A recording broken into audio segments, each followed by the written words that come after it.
మంగళగిరి జనసేన కార్యాలయంలో పవన్ కళ్యాణ్తో లాయర్లు సమావేశమయ్యారు. సమగ్ర భూరక్ష చట్టంపై న్యాయవాదుల పోరాటానికి జనసేన మద్దతుంటుందని తెలిపారు.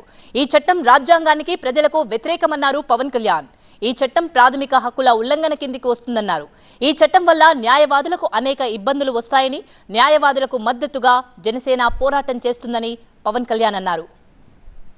ఏపీలో సమగ్ర భూరక్ష చట్టాన్ని తమకు అనుకూలంగా మార్చుకునేందుకు వైసీపీ చేసిన ఎత్తుగడ అని విమర్శించారు జనసేన అధినేత పవన్ కళ్యాణ్. జగన్ దీన్ని ఎలా అనుకూలంగా తీసుకుంటున్నాడంటే, ఆయనకి వైజాగ్లో వచ్చి దోచుకున్న ప్రాపర్టీస్ అన్నిటిని లెజిటిమేట్ చేసుకోవడానికి ఇది తెచ్చుకున్న చట్టంలో ఉంది. అంటే వైజాగ్లో వాళ్ళు దోచుకున్న ఆస్తులకి లెజిటిమైజ్ చేసుకునేందుకు చట్టంలో ఇది ఉంటుంది. కోర్ట్స్ని అతిక్రమించి రెవెన్యూ అథారిటీస్కి హక్కు ఇచ్చేస్తే రెవెన్యూ వ్యవస్థ అంతా ఎవరైతే ప్రభుత్వాన్ని నడుపుతారో వారి చేతిలో ఉంది. కోర్టులు ప్రభుత్వం చేతిలో ఉన్నాయి. ఆ హక్కుని ఇటు తీసేస్తే మటుకు ఖచ్చితంగా మోర్ ఈజీ అయిపోతే ఆస్తిని దోచేయటం మరింత సులభతరం అవుతుంది.